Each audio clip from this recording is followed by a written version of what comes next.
okay, let me try this, and took it home to my mom and said, they want me to do this. I don't know how to do this. But my mom was truly a trailblazer, and she was truly ahead of her time. She could always think of things. This is Blair Durham with Black Wall Street Today, your media hub for all things Black entrepreneurship, politics, news, and events in Hampton Roads and beyond. Wouldn't you like to be a guest on Black Wall Street Today with Blair Durham? Well, the link is in the show notes. And now, here's your host, Blair Durham. Greetings. Welcome to this 147th edition of Black Wall Street Today with Blair Durham. We recently celebrated 3 years on air with 88.1 WHOV.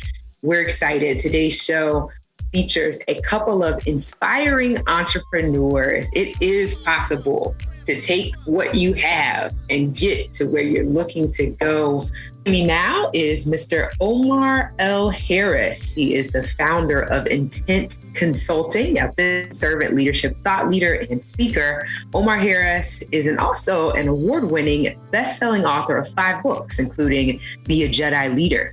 Omar is passionate about leading teams, high-performance coaching, and inspiring future leaders of today and tomorrow to adopt the servant leader mindset and stop toxic leadership behaviors. Omar, welcome. How are you? I'm happy to be here with you. How are you today? I'm happy to have you. This is great timing. I myself am a leader, so I'm always thrilled to be able to talk about the topic of leadership. So thank you for your work in this area. No, you're very welcome. Happy to contribute and trying to move the world forward an inch at a time. That's what we have to do as leaders. Yeah, absolutely. So I know that this J.E.D.I piece is especially relevant. Omar, could you talk a bit about how you're framing up leadership in these times? Yeah, so the book is Be a J.E.D.I Leader, Not a Boss, Leadership in the Era of Corporate Social Justice, Equity, Diversity, and Inclusion. And really what inspired this work was a combination of U.S. CEOs, 181 U.S. CEOs, members of the Business Roundtable, stating that they were going to change the definition of a corporation away from shareholder capitalism to stakeholder capitalism. Stakeholder capitalism being more benefits for more stakeholders like employees, customers, communities, the environment, and shareholders, combined with how are they going to do it? And that being leaning into principles of eradicating injustices, eliminating inequities, expanding diversity, and enhancing inclusion. You can't do one without reckoning with the other.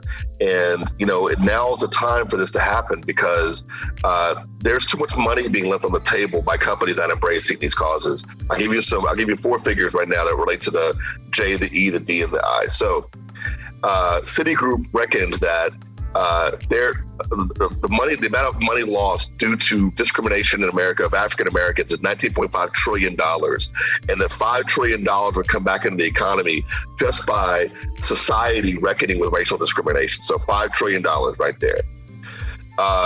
The equity pay gap, if you basically just paid women what we paid men, generally, or white cisgender men in corporations, that would add $550 billion to the GDP of the country. Companies that have more diverse teams have a 19% benefit on innovation to companies that do not have diverse teams. And finally, companies that have companies that do not foster a sense of inclusion lose $550 billion a year. And so basically, this is not just the moral imperative to do this work. It's actually just good business. Yeah, no, that's what I'm hearing, right? We had a guest on to go kind of hashing, not necessarily the figures, but definitely the sentiment in terms of, when we really embrace DE&I, everybody wins. Kind of that a rising tide, mentality. And so I can definitely appreciate that. And so when I think about those that kind of tune in on a regular basis to our show, these tend to be Black entrepreneurs, right? Yes. Focus on building businesses.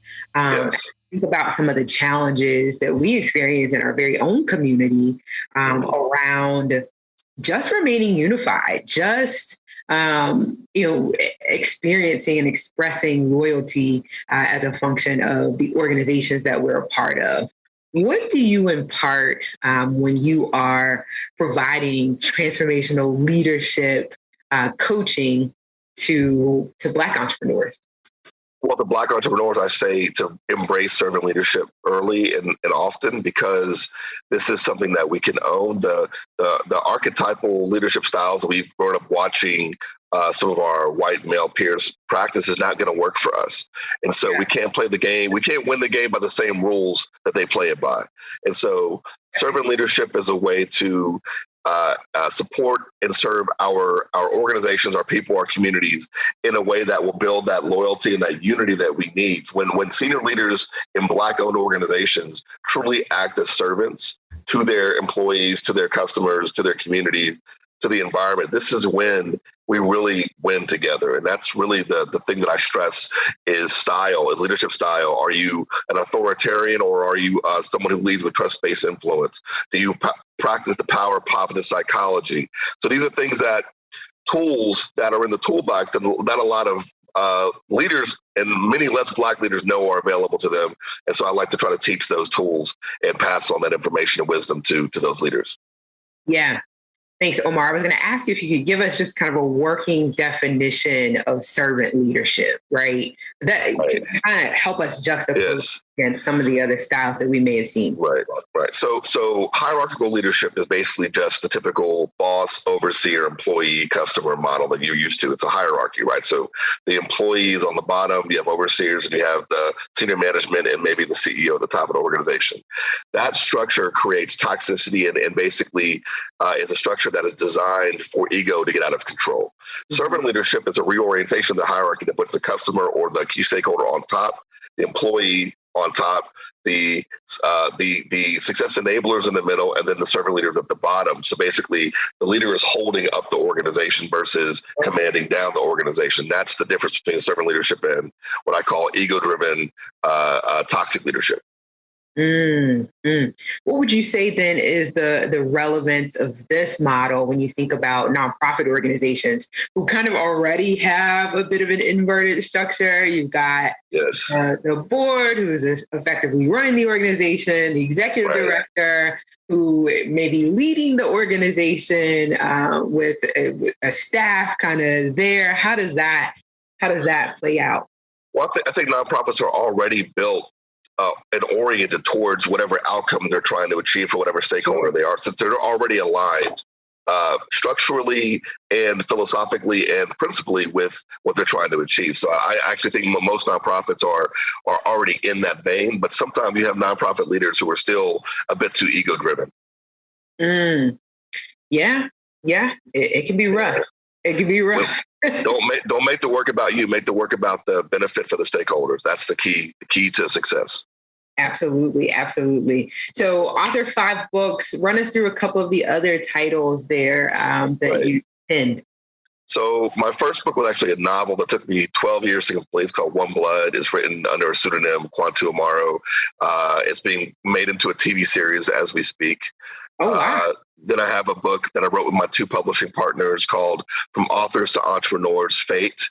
And this is really a story about how we created our own independent publishing venture back in 2009.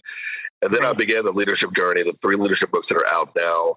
2019, I published Leaderboard, The DNA of High Performance Teams, which is all about high performance team leadership. If you want to learn the modern approach to building and maintaining and sustaining high performance for the team, Leaderboard is the book for you. Then I published next year the Servant Leaders Manifesto, which is really just me putting a stake in the ground and saying, this is what servant leadership is all about. If you ever wanted to know what the style is and why we should be embracing this now, read the Servant Leaders Manifesto. And then after that, I followed up with Be a J.E.D.I Leader, Not a Boss, Leadership in the Era of Corporate Social Justice, Equity, Diversity, and Inclusion, which is designed to kind of elevate where leadership is going in the next 10 years. Yeah. What's your story, Omar? Where does your expertise with regard to leadership come from? Over 20 years in the pharmaceutical industry, the global pharmaceutical industry, working in the U.S., Middle East, Asia, Brazil, and Latin America in general. I have led large organizations in very weird places in the world, like Indonesia and Brazil. I have basically been a student of leadership my entire life and career. So go from being a student and reading the books of the thought leaders of the time to implementing their or attempting to implement their guidance and finding that they have gaps, and then inventing my own approaches to get the same things done, to going from that to being inventor and implementer to then being thought leader, basically writing the new manuals for the new leaders of the current generation and the future generations. Yeah. Yeah, a note here, leaders are the differentiators between bad, good, and great teams. Great leaders know how to magnify their collective team talent, align and inspire, and set ambitious yet achievable targets. Poor leaders do the opposite. Wow. Yes. A note here from Leaderboard, the DNA of high performance teams. So I gotta kind of ask this question, right? A lot of times, teams may not realize that they need leadership development until they're right in the crux of what could be a devastating scenario. One thing we talk about with the team that I lead is this issue of kind of culture and compliance, right? So yes, we want to do everything that we need to do to make sure that we are operating, with excellence, right, within the realm, what is legal, what is appropriate, et cetera. And then at the same time, we want to honor our relationships, right? How do you show up when there's a problem? Not just this, annual leadership training. How do you show up, Omar, as a coach and consultant when the funk is about to hit the professional fan, or maybe it already has? When they call me, it's already too late, usually. Okay. All right. Say no more. So call me earlier is what I would say. But basically, there's a way to anticipate how things are going to go. I mean, and there's a lot of things that are not within your control as a business leader, but there are some principles that you can adopt that can allow you to thrive despite uncertainty of what we did when we live in what we call a VUCA world, which is volatile, uncertain, complex, and ambiguous, right? So we live in this increasingly VUCA world. And so how do you navigate a VUCA world as a leader? So this is volatile, uncertain, complex, and ambiguous. So VUCA. So that really, for me, what I do is really when you're going to deal with that regardless. So you have to have certain principles in place that you are steadfast towards. Basically, you never lose sight of your purpose. You never lose sight of your goals. And I always say that a ship's captain he gains his stripes, or her stripes are gained in the storm, not during calm seas. So it's in the storm that you rise to the occasion, you become a leader. This is when you need to have clarity, basically bring out, the first thing is to, lower the noise, the volume, and identify what is our core objective through this crisis. I'll give you an example.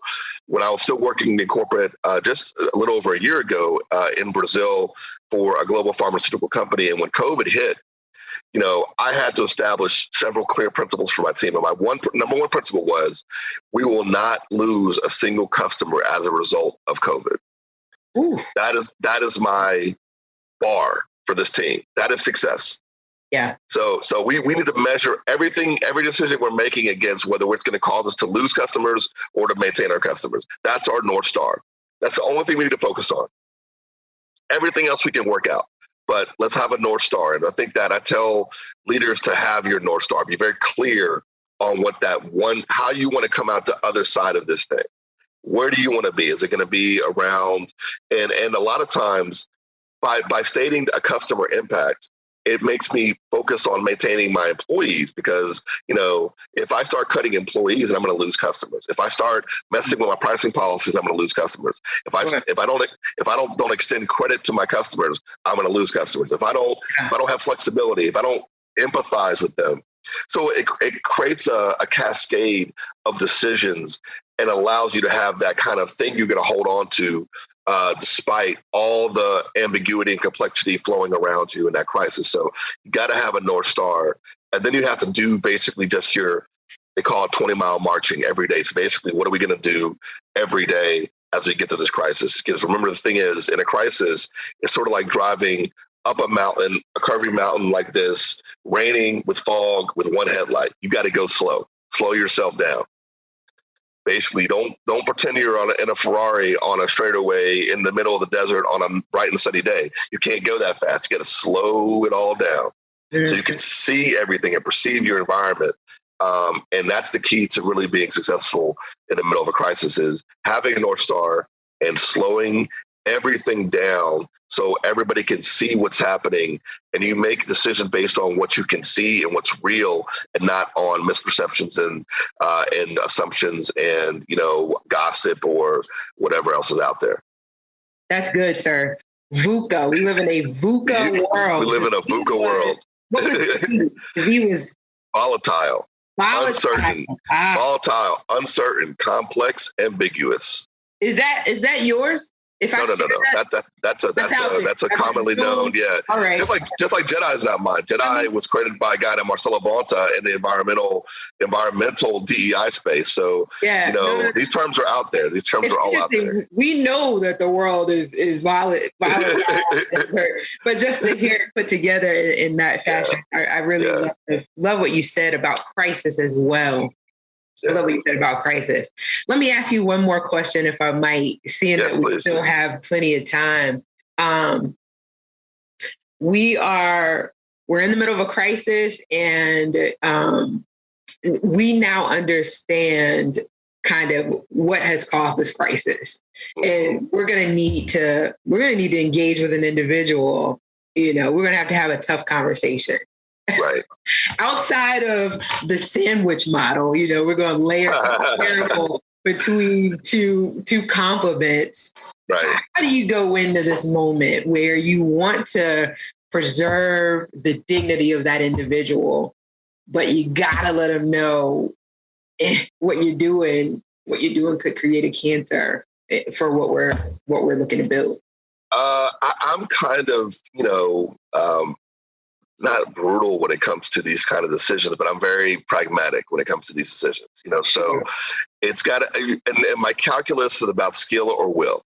Skill or will. So if someone is failing due to lack of skill, lack of capability, a lack of experience, then I am far more willing to support and serve that individual and help them get up to code. Right.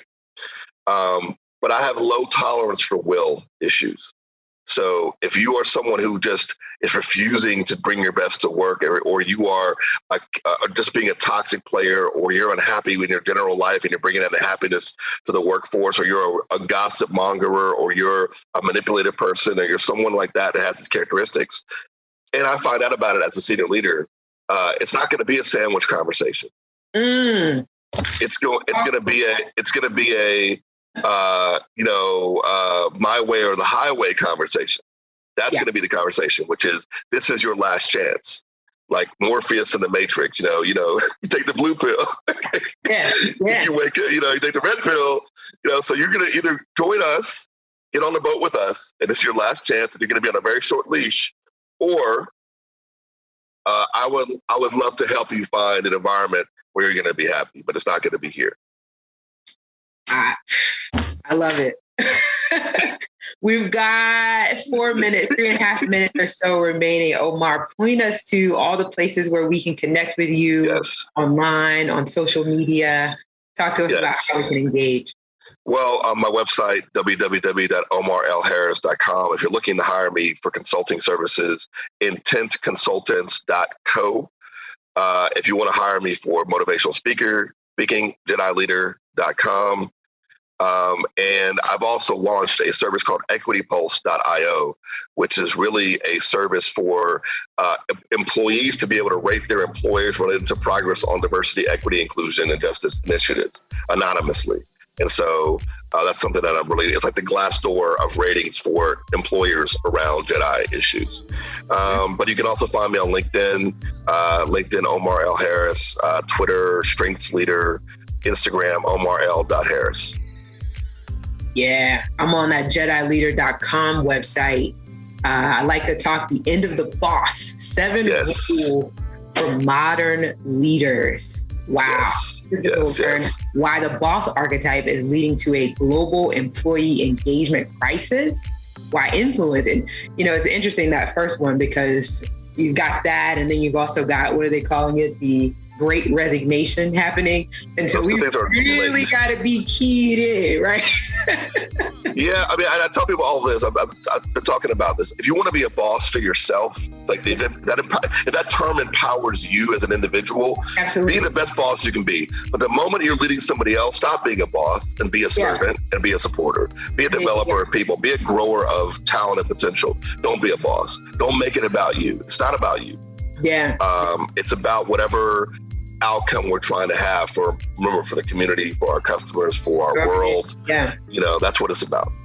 Why influence is far more powerful than authority in getting things done. Yeah, that's it. Yeah, positive or negative, right? Exactly. How building trust enhances influence. Love it. And then what servant leaders accomplish. Wow.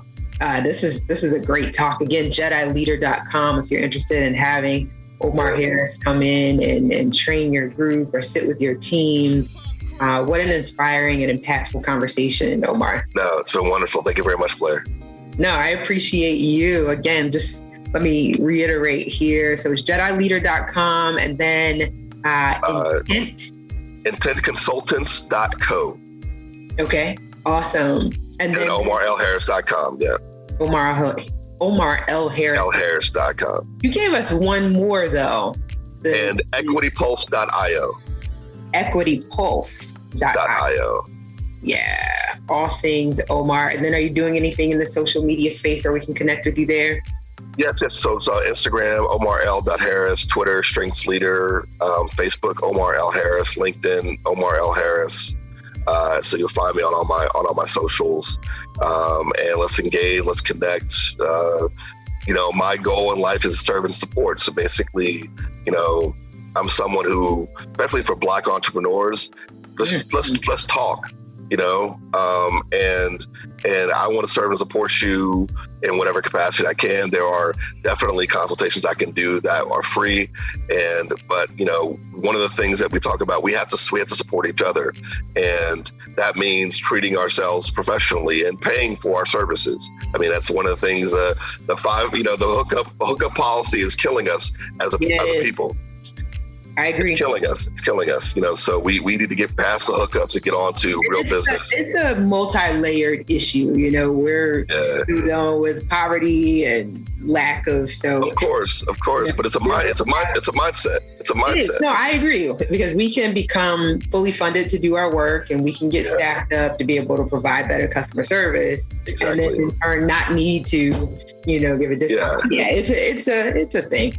Anyway, Omar, we're out of time. Again, just grateful to you for your work and for this conversation. I look forward to having you back on the show in the future. Thank you very much. Look forward to it as well. You're welcome, Omar L. Harris, OmarLHarris.com. We'll be back in just a moment. Hey, this is Seiko, DJ Seiko Varner, the producer of this podcast. So when I'm not producing podcasts, I'm actually DJing wedding receptions, corporate events, proms, other formals, and I would love to take care of your special event. So our company is Positive Vibes Incorporated, www.positivevibes.net. That's www.positivevibes.net. We've been performing for over 25 years, and we would love to bring our expertise and our fun to your special event. Positive Vibes Incorporated, www.positivevibes.net. Peace and prosperity. Welcome back.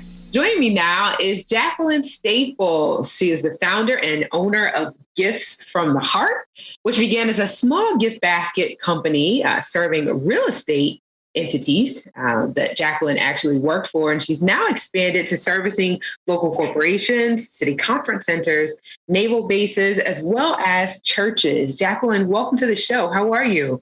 Well, thank you. I'm well. How are you?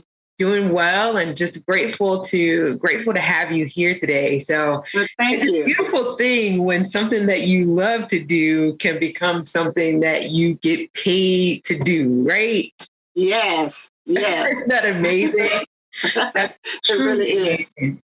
And I just want to say, you know, with what it is that you provide, just that extra touch to make occasions really special. That makes me excited. I'm definitely an events person. I love kind of celebration. So how did you get into this work?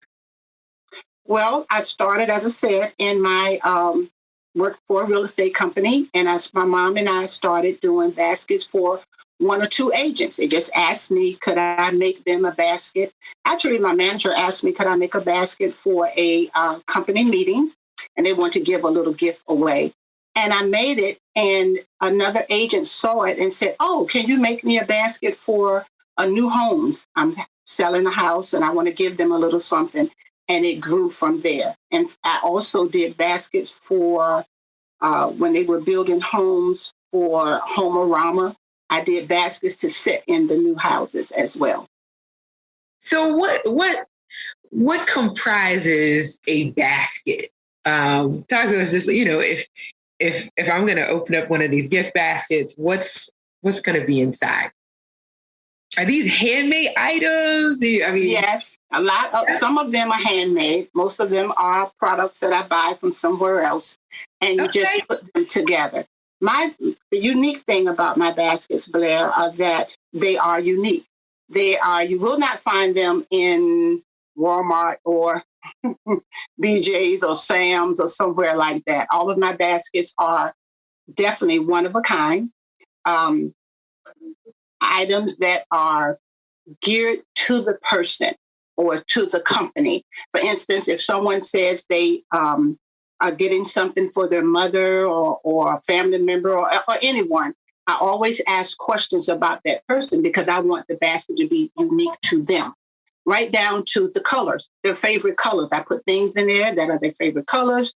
If they are into some type of gardening, or if they collect something, hearts, I'll have something in there that speaks to that.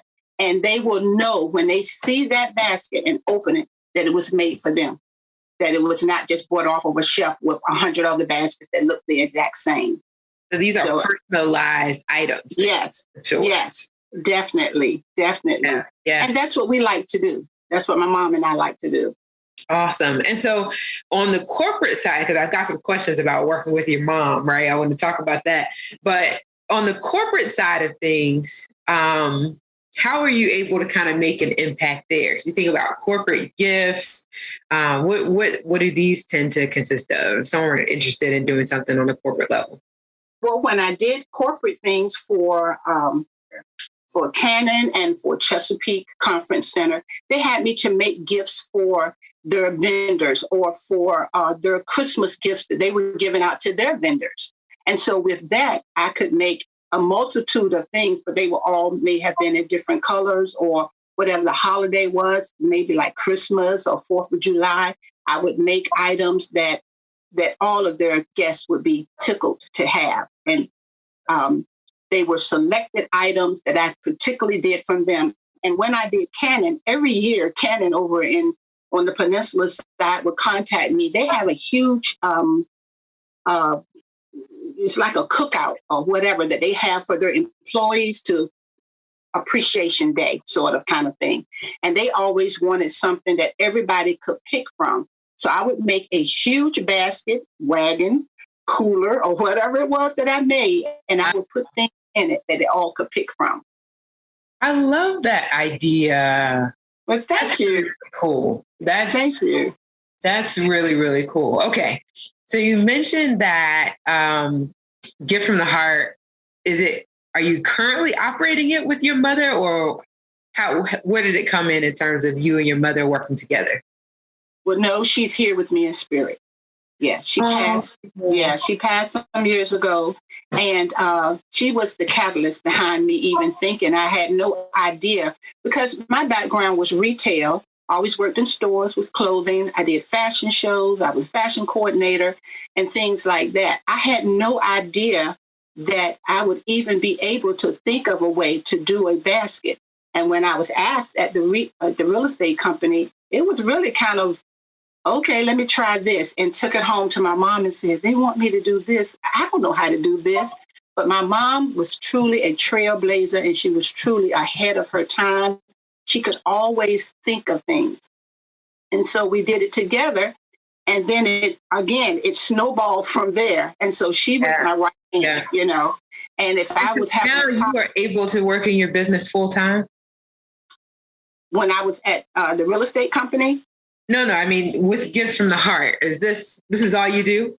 Yes, this is exactly all that I have time to do. Oh my goodness. That in and of itself is incredible. Thank you. Because, you know, a lot of folks will do things on the side and they might just remain on the side. But oh, no. It's first thing in the morning till the last thing at night. You know what I'm saying? I've even had orders where I have been up to 3:00 in the morning trying to get them finished and getting them finished because it's my passion. Yes, I don't worry about time. Yeah. Got you. If you've just tuned in, this is Blair Durham with Black Wall Street Today, talking with Jacqueline Staples, who is the founder and owner of Gifts from the Heart. We're talking about how she has built a business that now is sustenance for her. It started off as something that she just thought maybe she could try and do, and then she realized she was incredibly good at it. Congrats to you. So let me ask you, Jacqueline, what is your next level in this company? I'm always thinking about when I'm talking with Black business owners, I'm wondering, number one, if they want to scale, right? Do they want to get to the point where they have staff, or is it always is it going to be just, this is the thing that I do? You know, where do you see this growing to? Is that an aspiration of yours? It's definitely an aspiration for me, Blair. I would love to increase my clientele, you know, and grow that. And then I would love to move into a brick and mortar. That's my ultimate goal. And with the assistance from the Norfolk Economic Development, some of those challenges are being met. Wonderful. I'm so glad to hear that. That's awesome. Yeah, because I know that there are folks that would love to come alongside you that also share this passion for wanting to serve others and wanting to put that smile on folks' faces, even interns, you know, college students, high school students, middle school students who would see some value in working alongside you. So I'm glad to hear that that's an aspiration of yours.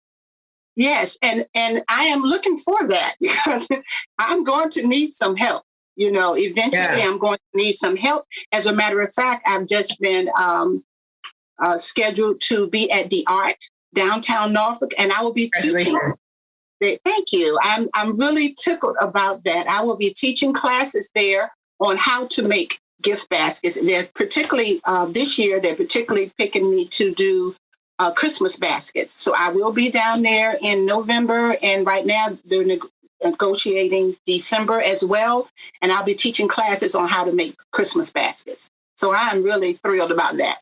Oh, wow. So, yeah, you're coming up on probably an incredibly busy season, both from the perspective of teaching, and then I'm certain your orders are going to be ramping up through the end of the year as well. Yes? Yes. And I've also just been sent a letter that's saying that they want me down at Bodacious Bazaar in Hampton. So I will be down there for 3 days in November. So that's a big deal to me because for the past pre-COVID, for the past 6-7 years, I'd wanted to be able to be down there. And now I will be, thanks to your hard work. Yes, thanks to Norfolk Economic Development. It's a lot of work, but you know what? I embrace that. I have no problem in working hard. And I will be needing someone in the future to help me that I can train, teach them how to make certain things and how to be meticulous about things and the easiest way to make items. And so, sure, I'll be definitely looking for someone. Yeah, that whole concept of hard work, you know, I think there's a misconception that when you operate a business, whether it's you and 100 other staff, there's a misconception that you don't have to do as much. You own your own business. You sleep in. You get paid. You're always on vacation and all of these things. But I can certainly attest to the fact that doing my own thing has been the hardest work that I've ever done, the longest work that I've ever done. Yes, it is. It is. Yeah, and even though I loved it and still continue to love it, it is still, I feel like it will always be lots of work. It is. But, just like you, if it's your passion, it's not work.